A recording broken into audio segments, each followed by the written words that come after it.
Hebreus, capítulo 12. Assim, nós temos essa grande multidão de testemunhas ao nosso redor.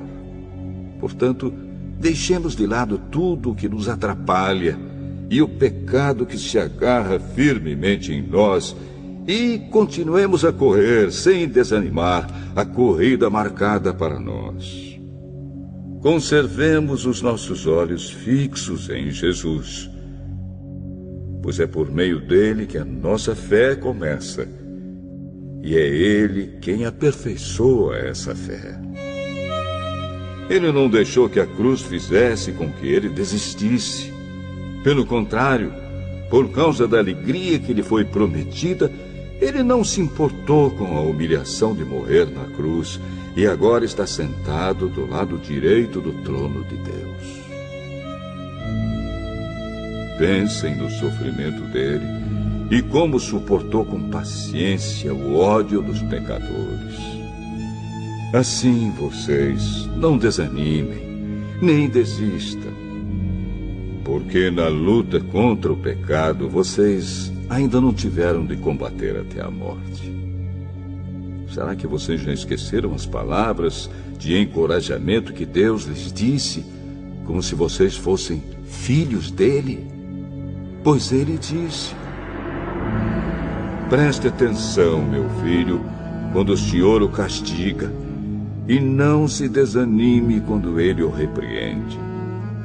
Pois o Senhor corrige quem ele ama e castiga quem ele aceita como filho. Suportem o sofrimento com paciência, como se fosse um castigo dado por um pai, pois o sofrimento de vocês mostra que Deus os está tratando como seus filhos. Será que existe algum filho que nunca foi corrigido pelo pai? Se vocês não são corrigidos, como acontece com todos os filhos de Deus, então não são filhos de verdade, mas filhos ilegítimos.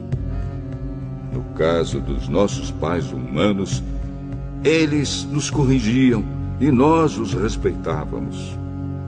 Então devemos obedecer muito mais ainda ao nosso Pai Celestial, e assim viveremos.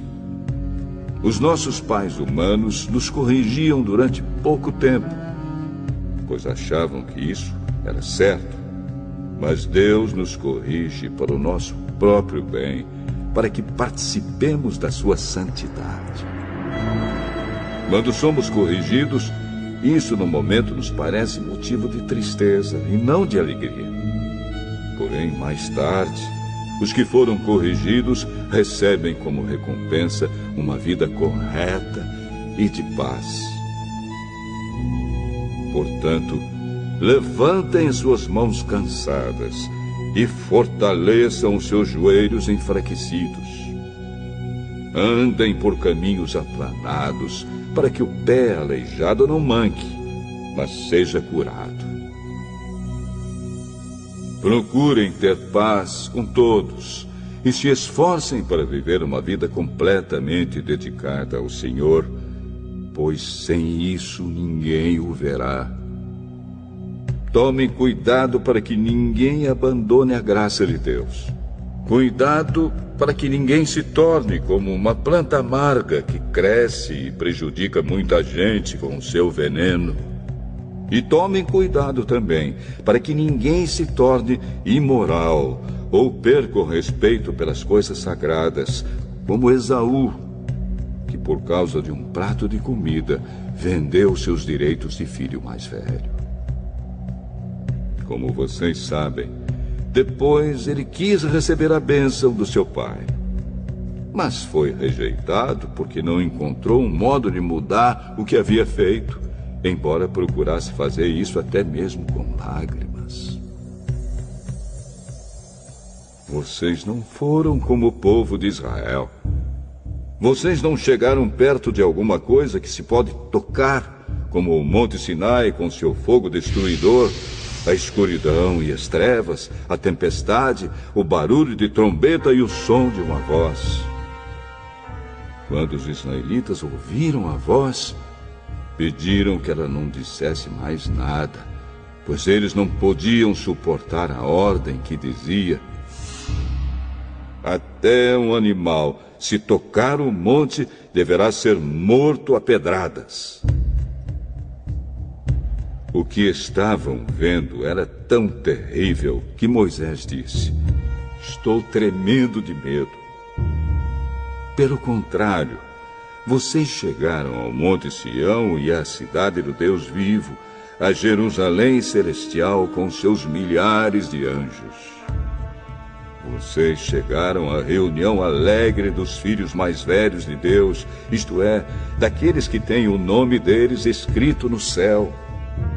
Vocês chegaram até Deus, que é o juiz de todos, e chegaram também aos espíritos dos que são corretos e que foram aperfeiçoados.